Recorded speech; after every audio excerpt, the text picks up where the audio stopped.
Okay, so here we are. We're going to make a terrarium, and as you can tell, I do not have a glass jar, unfortunately. I couldn't find one that was big enough that I like, so I'm going to use a plastic one, and then I'm going to tell you why plastic is not always the best. Okay?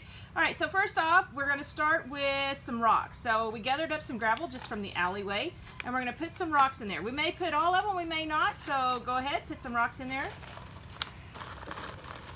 A little quicker.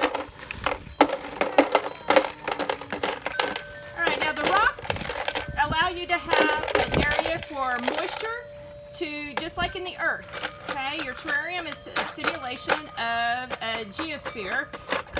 You've got the rock formation that's underneath your soil. Okay, so the next layer is going to be our soil. Now in your soil, I gave you a packet full of all kinds of potting soil. You may not use all of it. You may use all of it, depending upon how big your container is. Now we've added water already to it. Now think about the right type of soil water combination. Now your paper gives you a specific measurement amount, but you could just eyeball it. Okay, you don't want it to be saturated, that has too much water in it, because plants can't grow when they are drowning in water. Okay, so you want just the right amount of water mixture with your soil. So all right, now we're going to add our soil on top of our rocks. So now this is just like where we are farming.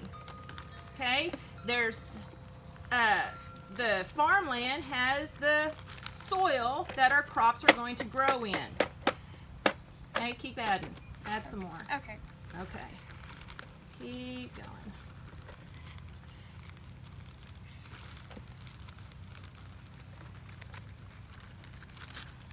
Alright. Stick your hand in there and flatten that down just a little. Okay. Or kind of smooth it out a little bit. Okay, that looks pretty good. Alright, and then we went and we gathered up just some plants from the yard. Alright.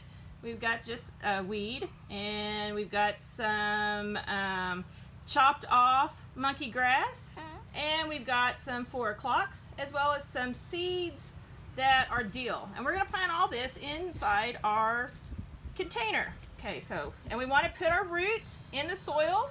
Okay, we want to make sure our roots are buried into the soil. Okay, because the roots are your transport system for your nutrients and your water. Okay, all the nutrients that are in, that's okay, just bury that, sister. Just bury it, it'll be fine. Okay, if you remember, like on a stalk of celery, it has the strings. Well, the strings are those transport systems for your nutrients and your water. That's the same thing that's happening inside your roots, all the way up into your stems and your leaves of your plants. Today we're just going to be using plants that are not woody plants, woody stem plants. Okay, she gathered up a few sticks. We're going to stick some sticks in there just for fun. Okay, just for looks is all we're going to do. And then, do you want to plant any of your seeds? We could. Okay, plant some seeds. If you want to plant seeds, she decided to plant some dill.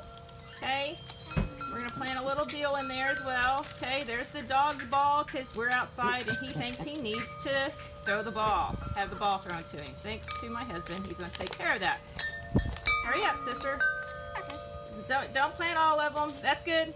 We don't need that much dill in there. We'll see if anything actually sprouts. Make sure it gets covered in the soil. Okay. Now, once you get all your plants placed into your container, and the way you like it, you're going to cap off the container.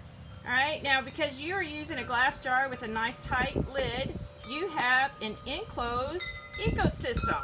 So you will be able to simulate the oxygen cycle. You'll be able to simulate the water cycle. You'll see the carbon cycle if you have some things that are going to start to decompose. All right, and you also have the nitrogen cycle because of what is in the roots and in the soil. All right, so now there's your container. Just let it set in the nice sun. Okay, you'll notice after a few days, you'll have some moisture that's going to be collected because the leaves are going through cellular respiration and releasing water into the air, into the atmosphere. And then that'll drop down and it'll keep your soil moist. And it's just a big, nice cycle. So this is just an example of our introduction to ecology, you have built yourself an ecosystem.